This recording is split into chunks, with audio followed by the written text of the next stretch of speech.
देखिए, वैसे तो इनकी तबीयत ठीक है, पर मेंटल स्ट्रेस बहुत ज्यादा है। आप कैसे भी करके इनका मेंटल स्ट्रेस कम कीजिए, तभी बीपी कम होगा। वैसे भी प्रेगनेंसी के 7वें महीने में इतना बीपी बढ़ना अच्छी बात नहीं है। आप इनका विशेष ध्यान रखिए।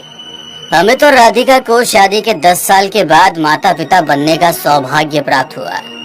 वो लोग तो उम्मीद ही खो चुके थे, मगर तभी इस खुशखबरी ने मानो उनके सपनों को नई उड़ान दे दी हो। अमित राधिका का बहुत ख्याल रखता है, मगर पीछे 3-4 दिन से राधिका की तबीयत ठीक नहीं थी, इसलिए वो उसे डॉक्टर को दिखाने ले आया था। क्या हुआ तुम्हें? किस बात का टेंशन है? सब कुछ अच्छे से हो जाएगा। मुझे पता नहीं क्यों घर में बहुत अजीब सा लगता है। कहीं बाहर जाने का मन नहीं है। बस इतनी सी बात। हम लोग कल ही लोनावला वाले फार्म हाउस में चलते हैं। वीकेंड वहीं पर मनाएंगे, तुम्हें भी चेंज मिलेगा। तुमने तो मेरे मन की बात कह दी। Thank you so much. Amit और राधिका घर आकर थोड़ी सी तैयारी करके लोनावला के लिए निकल गए। रास्ते में आने वाले घाट की वजह से राधिका को बड़ा अनईजी हो रहा था। अमित, कार रोको, मुझे घबराहट हो रही है। राधिका के कहने पर अमित ने कार रोकी तो राधिका कार से उतरकर खुली हवा में खड़ी हो गई। शाम का वक्त था, ठंडी ठंडी हवा के साथ रिमझिम बारिश हो रही थी। अमित, कार से बाहर आओ, देखो मौसम कितना अच्छा है। राधिका, शाम हो गई है। माँ ने कहा था कि रात होने से पहले फार्म हाउस पहुँच जाना। तुम्हें अब ठीक लग रहा हो तो चले। रुको तो सही, तुम मेरे साथ हो, मुझे किसी बात की टेंशन नहीं है। थोड़ी देर मौसम को एंजॉय करो। कहते हुए राधिका वहीं सड़क किनारे मौसम को एंजॉय करने लगी।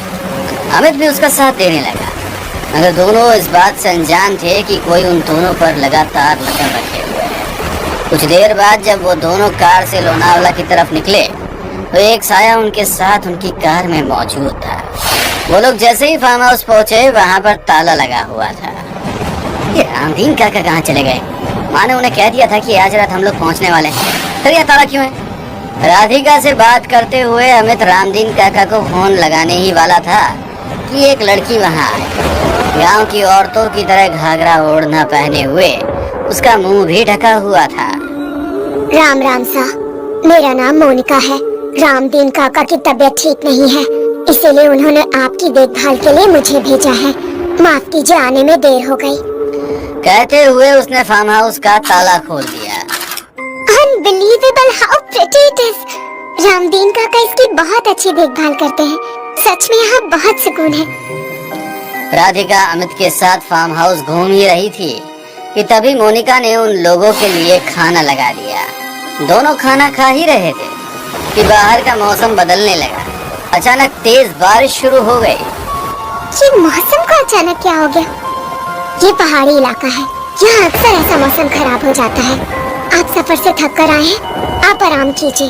बारिश रुकने के बाद मैं चली जाऊंगी। बाहर मौसम बहुत खराब हो रहा है, तुम्हें कहीं जाने की कोई जरूरत नहीं है। यहीं रामदीन काका के क्वार्टर में आराम कर लो। कहते हुए अमित खाना खाने के बाद राधिका को लेकर अपने कमरे में चला जाता है। देर रात करीब 2 बजे किसी आहट से राधिका की नींद खुलती है। उसे ऐसा लग रहा था कि घर में कोई घूम रहा है। अमित, घर में कोई घुस आया है। तुम्हारे मन का भ्रम होगा, यहाँ कोई नहीं है, सो जाओ। कहते हुए अमित करवट लेकर सो गया। मगर राधिका को अभी भी ऐसी आवाज आ रही थी कि मानो कोई सीढ़ी चढ़कर ऊपर आ रहा है। राधिका धीरे से अपने कमरे से बाहर निकली तो कमरे के बाहर वही कार वाला साया मौजूद था। वो छत से चिपका हुआ था तो राधिका को नजर नहीं आया। कौन है यहाँ पर? मोनिका, क्या तुम हो? मोनिका! राधिका मोनिका को आवाज ही दे रही थी कि घर के मुख्य दरवाजे पर जोर जोर से दस्तक होने लगी। इतनी रात के कौन होगा? वो दरवाजे की ओर कोई है। कब से दरवाजा बज रहा है? कोई नहीं है, मैंने तो कोई आवाज नहीं सुनी। तुम्हारे मन का भ्रम होगा, चलकर सो जाओ। मैं सच कह रही हूँ। मगर अमित ने उसकी एक बात नहीं सुनी और उसे कमरे में ले गया। दूर खड़ी मोनिका ये सब देख रहस्यमय तरीके से मुस्कुरा रही थी। अगली सुबह देर रात तक ना सो पाने के कारण राधिका देर तक सोती रही। अमित ब्रेकफास्ट टेबल पर न्यूज़पेपर पढ़ते हुए कॉफी पी रहा था। साहब, आपको ऐसा नहीं लगता कि मैडम जी की दिमाग की हालत ठीक नहीं है? मोनिका की बात सुनकर अमित गुस्से में उसकी ओर देखकर बोला, क्या बकवास कर रही हो? मैं राधिका के बारे में कुछ भी नहीं सुन सकता। आप तो गुस्सा हो गए। मेरे कहने का मतलब ये नहीं था। मैं तो ये कहना चाह रही थी कि मेम साहब ऐसी हालत में आपकी जरूरतों को कैसे पूरा कर सकती हैं। यदि आपकी कोई जरूरत हो तो मैं मौजूद हूँ। क्या कहना चाहती हो? समझदार को इशारा काफी है। दोनों बातें कर ही रहे थे कि उनके घर पुलिस आ गई। रामदीन आपके घर का काम करता था? हाँ, क्यों, क्या हुआ? शहर के बाहर उसकी लाश बरामद हुई है। लाश बहुत बुरी हालत में। ऐसा लग रहा है कि मानो किसी ने उसके शरीर का खून ही चूस लिया हो। ऐसा कैसे हो सकता है? उनकी तो तबीयत ही ठीक नहीं थी, इसीलिए वो 2 दिन की छुट्टी पर थे। उनके बदले उनके घर से मोनिका हमारे घर का काम कर रही थी। तो आप उन्हें बुला दीजिए ताकि हम पूछ सकें कि उनकी किसी से कोई दुश्मनी तो नहीं थी। इंस्पेक्टर के बार बार बुलाने पर भी मोनिका उनके सामने नहीं आई। अमित और राधिका जहां आराम करने का सोच कर आए थे, उनका दिन और भी ज्यादा हेक्टिक हो गया। रात होते ही राधिका को तो नींद आ गई, मगर देर रात तक अमित को नींद नहीं।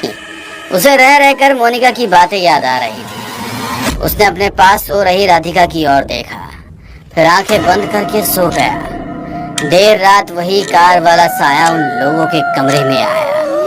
वो राधिका के उभरे हुए पेट को सहला रहा था। उसने राधिका की गर्दन पे जैसे ही अपने दांतों को लगाने की कोशिश की, उसे झटका लगा और वो पीछे हट गया, क्योंकि राधिका के गले में उसकी सासू माँ का दिया हुआ रक्षा कवच था, जो उन्होंने प्रेगनेंसी में उसे बुरी नजर से बचाने के लिए पहनाया था।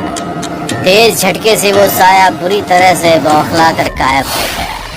तभी कमरे के दरवाजे पर दस्तक हुई। राधिका गहरी नींद में सोई हुई थी, मगर अमित की नींद खुल गई। उसने देखा बाहर मोनिका खड़ी थी। मोनिका घाघरे ओढ़ने में नहीं बल्कि पारदर्शी नाइटी में खड़ी थी। उसने इशारे से अमित को अपने करीब बुलाया। अमित सम्मोहित होकर उसके पीछे पीछे चलने लगा। दोनों सर्वेंट क्वार्टर में आ चुके थे। मोनिका उसे अपने करीब आने का इशारा करके पलंग पर लेट गई। वो गहरी सांसें ले रही थी। जैसे ही अमित उसके पास गया, उसने उस पर चुम्बनों की बौछार कर दी और धीरे से उसका शर्ट खोल दिया। देखते ही देखते दोनों एक दूसरे में इतना खो गए कि अमित को होश ही नहीं था कि मोनिका का रूप बदल रहा था। मोनिका और कोई नहीं बल्कि वही साया था जो रास्ते से उन लोगों की कार में आ गया था। जैसे ही उसका वासना का खेल पूरा हुआ, वो हवा में उड़ चली। अमित को भी होश आ गया। जैसे उसने अपनी गलती का एहसास हुआ, उसने मोनिका की ओर देखा तो मोनिका पलंग पर नहीं थी बल्कि कमरे की छत पर लटकी हुई थी। अमित डरकर पीछे हटा। कौन हो तुम?